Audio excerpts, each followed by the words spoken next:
अस्सलामुअलैकुम बच्चों। वालेकुम अस्सलाम टीचर। बच्चों, आज हम एक फन गेम खेलने वाले हैं। आप लोग देख सकते हो, ज़मीन पर कुछ दायरे बने हुए हैं।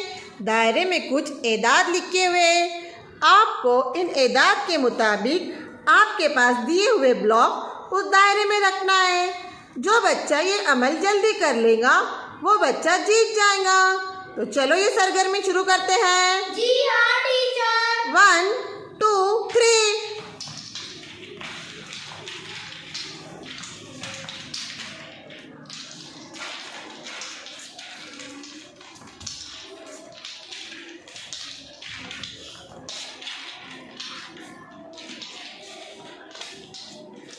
वेरी गुड उमेर। उमेर ने सबसे पहले कर लिया, इसलिए उमेर जीत जाता है।